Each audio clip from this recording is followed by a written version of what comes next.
नमस्कार, मी Sanket Deshpande. Top news Marathi channel मध्ये आपलं स्वागत. संतोष देशमुख हत्या प्रकरणाचा आजचा 34वा दिवस आहे. संतोष देशमुखांची 9 डिसेंबर रोजी हत्या झाल्याचं आपल्याला पाहायला मिळालं. अतिशय अमानवीय पद्धतीने, अतिशय निर्घृण पद्धतीने संतोष देशमुखांची हत्या जी आहे ती झाल्याचं पाहायला मिळालं. ह्या हत्या प्रकरणाचे पडसाद अगदी राज्यभर उमटले. त्यानंतर राज्याच्या मुख्यमंत्र्यांनी विधानसभेमध्ये या प्रकरणी आम्ही एसआयटी चौकशी जी आहे ती करू, त्यासोबतच हा तपास सीआयडी कडे देऊ असं म्हटलं होतं. त्यानंतर 1 जानेवारी 2025 ला एसआयटी कमिटी गठीत देखील झाली डॉक्टर बसवराज तेली यांच्या नेतृत्वाखाली. मात्र बसवराज तेली यांच्या नेतृत्वाखाली जी सुरुवातीला 10 जणांची समिती म्हणजे बसवराज तेलींसह 10 जणांची जी एसआयटी गठीत करण्यात आली होती, या मधल्या काही नावांना भारतीय जनता पक्षाचे आमदार सुरेश धस यांनी आक्षेप घेतला होता. हे अधिकारी वाल्मिक कराडचे निकटवर्ती आहेत असं त्यांचं म्हणणं होतं. त्यानंतर लगेचच अंजली दमानिया यांनी देखील एक ट्विट करून महेश विघ्ने आणि मनोज कुमार वाघ या 2 एसआयटीतल्या अधिकाऱ्यांविषयी आक्षेप घेतला होता. जितेंद्र आव्हाडांनी त्या संदर्भातलं ट्विट केलं होतं. त्यानंतर या दोघांची एसआयटी मधनं गच्छंती जी आहे ती झाल्याचं पाहायला मिळालं. मात्र आता संपूर्ण एसआयटी जी आहे तीच नवीन निर्माण केल्याचं पाहायला मिळालंय. केवळ 2 अधिकारी जे आहेत ते जुन्या एसआयटी मध्ये म्हणजे 1 जानेवारी 2025 ला जी एसआयटी गठीत करण्यात आली होती त्या एसआयटी मधले असल्याचे आपल्याला पाहायला मिळालं. बसवराज तेली जे या एसआयटीचे प्रमुख आहेत ते प्रमुख पदावर कायम आहेत. तर अनिल गुर्जर जे पोलीस उपनिरीक्षक आहेत सीआयडीचे बीडचे, ते या समितीमध्ये कायम आहेत. बाकी सर्व समिती जी आहे, पूर्ण एसआयटी जी आहे ती नवीन करण्यात आल्याचं आपल्याला पाहायला मिळतंय. आता 7 जणांची एसआयटी कमिटी जी आहे ती असणार आहे. म्हणजे 6 सदस्य आणि 1 बसवराज तेली प्रमुख अशी 7 जणांची समिती जी आहे ती असणार आहे. जुनी जी 10 जणांची समिती होती याच्यामध्ये जर आपण पाहिलं एसआयटी जी होती त्याच्यामध्ये डॉक्टर श्री बसवराज तेली पोलीस महानिरीक्षक सीआयडी पुणे हे या समितीचे प्रमुख होते. अनिल गुर्जर पोलीस उपनिरीक्षक सीआयडी बीड, विजयसिंह जोनवाल सहाय्यक पोलीस निरीक्षक स्थानिक गुन्हे शाखा बीड, महेश विघ्ने पोलीस निरीक्षक बीड, आनंद शिंदे पोलीस उपनिरीक्षक केज, तुळशीराम जगताप सहाय्यक पोलीस निरीक्षक बीड, मनोज वाघ पोलीस हवालदार स्थानिक गुन्हे शाखा बीड, यानंतर Chandrakant Kalkute police naik Kej police station, Balasaheb Ahankare police naik Kej police station, Santosh Gitte police शिपाई केज पोलीस स्टेशन असे 9 जण जे आहेत ते या समितीमध्ये होते आणि बसवराज तेली या समितीचे प्रमुख होते. आता जी नव्याने एसआयटी कमिटी गठीत करण्यात आलेली आहे या एसआयटी मध्ये डॉक्टर श्री बसवराज तेली हे या समितीचे प्रमुख असणार आहेत, जे पोलीस महानिरीक्षक आहेत सीआयडी गुन्हे शाखेचे. अनिल गुर्जर हे पोलीस उप अधीक्षक आहेत सीआयडी बीड शाखेचे, हे या समितीमध्ये असणार आहेत. किरण पाटील अप्पर पोलीस अधीक्षक सीआयडी छत्रपती संभाजीनगर यांचा या समितीमध्ये नव्यानं समावेश करण्यात आलेला आहे.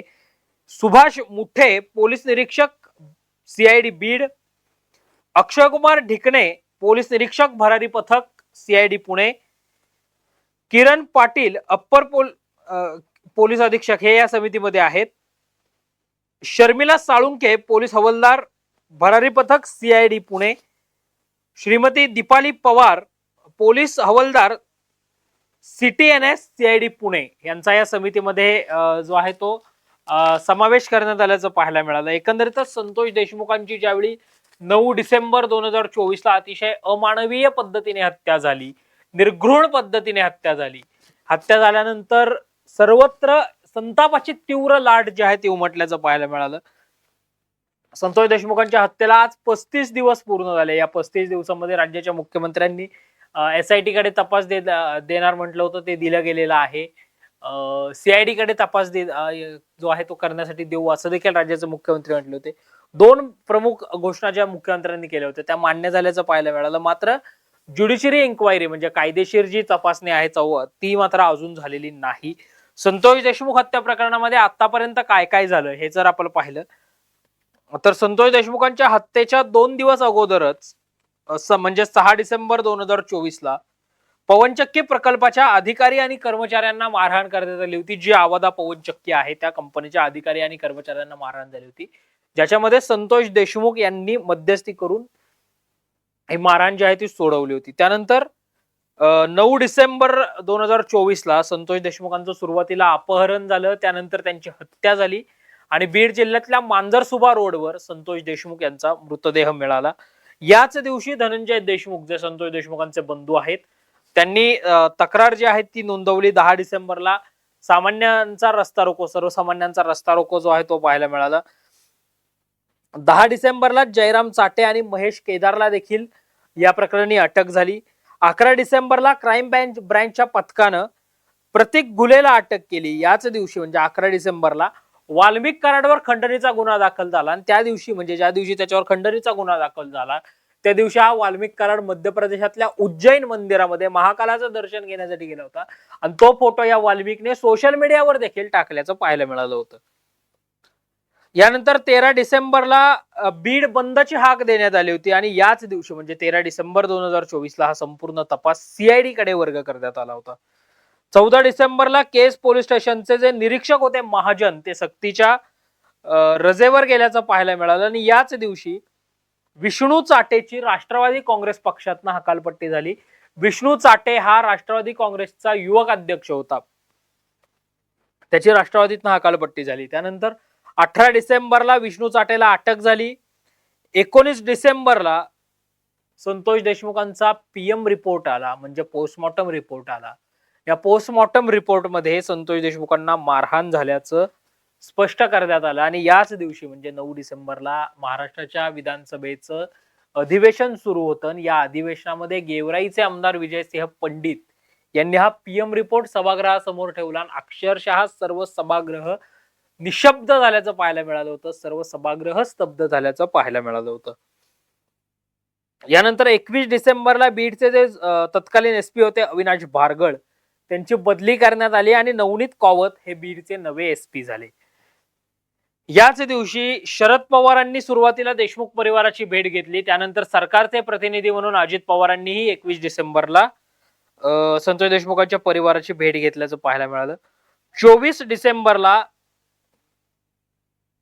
खंडणी प्रकरण जे आहे ते सीआयडी कडे वर्ग करण्यात आलं. 28 डिसेंबरला बीड जिल्हाधिकारी कार्यालयावर सर्वपक्षीय मोर्चा काढण्यात आला. 31 डिसेंबरला वाल्मिक पुण्यात सरेंडर झाला. 5 तास त्याची चौकशी झाली. त्यानंतर त्याला केजला नेलं आणि 1 जानेवारी 2025ला मध्यरात्री त्याला 14 दिवसांची कोठडी झाली. त्या वाल्मिकची कस्टडी देखील आज संपते, त्यामुळे बेल होणार का जेल होणार, त्याला मोक्कात आत घालतात का, हे सगळं पाहणं महत्वाचं असणार आहे. आज त्या गोष्टीवरही आपलं लक्ष जे आहे ते असणार आहे. त्यानंतर 4 जानेवारीला सुदर्शन घुले, सुधीर सांगळे, डॉक्टर संभाजी वायभसे आणि त्याची डॉक्टर पत्नी आणि सिद्धार्थ सोनावणे यांना अटक झाली. सुदर्शन घुले आणि सुधीर सांगळे जे आहेत ते खून प्रकरणातले आरोपीच आहेत. मात्र डॉक्टर संभाजी वायभसे आणि त्याची डॉक्टर पत्नी यांना ज्यावेळी अटक झाली ती या आरोपींना फरार होताना आर्थिक मदत केल्याचा आरोप या संभाजी वायभसे आणि त्याच्या डॉक्टर पत्नीवर आहे. त्यामुळे त्याला अटक झाल्याचं पाहायला मिळालं. तो हा जो सिद्धार्थ सोनावणे आहे हा तर मस्साजोगचा रहिवासी आहे आणि आरोपींना संतोष देशमुखांचं शेवटचं लोकेशन जे आहे, संतोष देशमुख 9 डिसेंबरला कुठं जात आहेत, संतोष देशमुख काय करतायत, हे या सिद्धार्थ सोनावणेनी या आरोपींना पोहोचवलं. त्यामुळे त्याला अटक झाली आणि त्याला आता कस्टडी देखील झाली. 5 जानेवारीला सर्वपक्षीय मोर्चा पुण्यामध्ये निघाला. 6 जानेवारीला सर्वपक्षीय शिष्टमंडळ युवराज छत्रपती संभाजीराजे भोसले यांच्या नेतृत्वाखाली राज्यपाल CP राधाकृष्णन यांना जाऊन भेटलं. धनंजय मुंडेंचा राजीनामा घ्या, वाल्मिक कराडला IPC 302 अंतर्गत त्याच्यावर खुनाचा गुन्हा, खंडणीचा गुन्हा मकोका लावून दाखल करा अशी मागणी प्रमुख या शिष्टमंडळानं केल्याचं पाहायला मिळालं. 7 जानेवारीला देशमुख कुटुंब जे आहे ते मुख्यमंत्र्यांच्या भेटीसाठी रवाना झाल्याचं पाहायला मिळालं. आणि जर आपण पाहिलं तर अजूनही या प्रकरणातला जो आरोपी आहे 23 वर्षाचा कृष्णा आंधळे तो मात्र अजूनही फरार असल्याचं पाहायला मिळतं. या प्रकरणी आता नवी SIT कमिटी गठीत करण्यात आलेली आहे. या SIT कमिटीच्या हाती नेमकं काय लागतं संतोष देशमुख हत्या प्रकरणी आणि ही नवी SIT तरी त्या कृष्णा आंधळेला शोधू शकते का, हे सगळं पाहणं महत्वाचं आहे. या सगळ्या विषयातले अपडेट्स आणि दुपारी वाल्मिकला कस्टडीत हजर केल्यानंतरचे वाल्मिकला कोठडी झाली की वाल्मिकला बेल मिळाली या सगळ्यावरती अपडेट्स आम्ही अगदी वेळोवेळी तुमच्यापर्यंत घेऊन येणार आहोत. तोवर पाहत रहा टॉप न्यूज मराठी, आपला महाराष्ट्र आपली बातमी.